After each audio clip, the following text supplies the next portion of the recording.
Sud Radio, Gérald Dahan.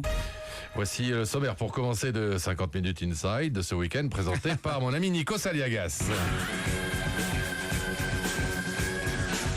Dans 50 minutes Inside ce week-end, nous parlerons de l'anniversaire de Disneyland Paris. Ça fait 20 ans pile qu'était créé le parc d'attractions pendant que le même jour disparaissait la chaîne La 5. En résumé, ça fait 20 ans que Jean-Claude Bourré fait le guignol dans un costume de Donald après avoir été le Mickey du JT à la télé. Et nous aurons également un reportage qui rappellera que cette année, on pourra faire sa déclaration d'impôt directement sur son téléphone portable. Autant dire que Patrick Bouel et Françoise Hardy ont d'ores et déjà résilié leur abonnement téléphonique. Nous recevons ce matin François Bayrou. Bonjour François Bayrou. Vous êtes à 9% d'intention de vote dans les sondages. Est-ce que vous ne commenceriez pas à perdre espoir ? Pas du tout. Je suis même tout à fait confiant. Ah oui. La preuve, dès que je vois une fenêtre, j'ai envie de sauter. Même au rez-de-chaussée, car au cas où il y ait le raid qui soit là pour en finir. 9%.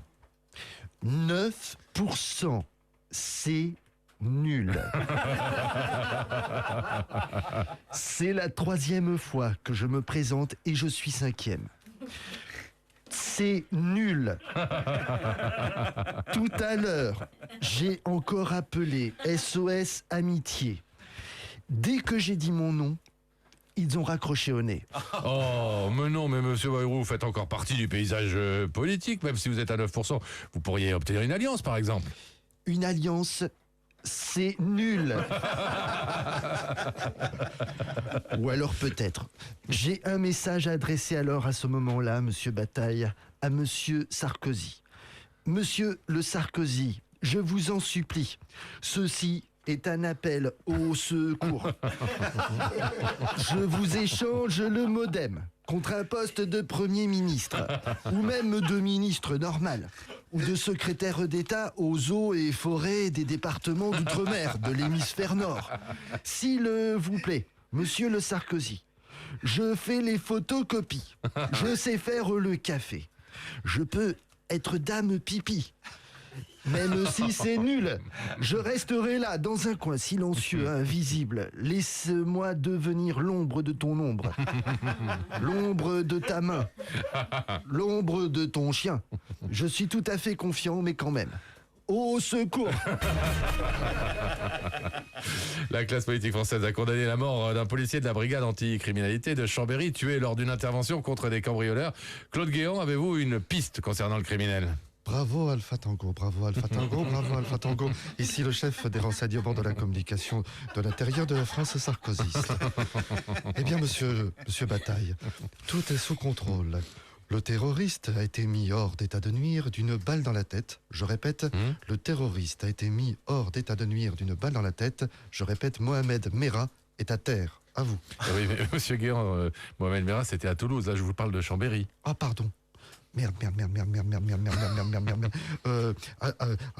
Bravo Alpha Tango, c'est la merde.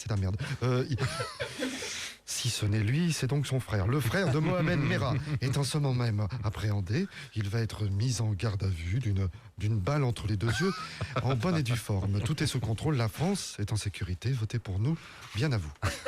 Mais monsieur Guéant, le frère de Mohamed Merah a déjà été arrêté il y a un moment déjà. Je vous parle du meurtre d'un policier tué dans l'exercice de ses fonctions. Ah, pardon, merde. C'est la merde. C'est donc son père. C'est son père, venu droit d'Algérie pour venger son fils. Ces terribles terroristes affluent de toutes parts. Oh, nous sommes perdus, mais nous sommes les meilleurs. Tout est foutu, mais tout est sous contrôle. Votez pour nous, pour qu'on continue à tout contrôler. Ah oui, ça a l'air sous contrôle. Nous terminons avec Stéphane Guillon qui a lu pour nous la presse en long, en large et surtout Stéphane en travers. Alors, stupeur, ce matin, on apprend que Jean-Pierre Pernaut a annoncé sur Twitter qu'il allait voter Nicolas Sarkozy. Oh, ça, c'est un scoop. Ah, c'est un scoop, c'est surtout une nouvelle qui a surpris tout le monde. Jean-Pierre Pernaut utilise Internet. Et puis, c'est officiel, Didier Porte a pris 250 000 € d'indemnité indemnité au prud'homme après s'être fait virer de France Inter et indirectement par Nicolas Sarkozy. En fait, en France, si à 50 ans, t'as pas été viré d'Inter au moins une fois dans ta vie, t'as raté ta vie.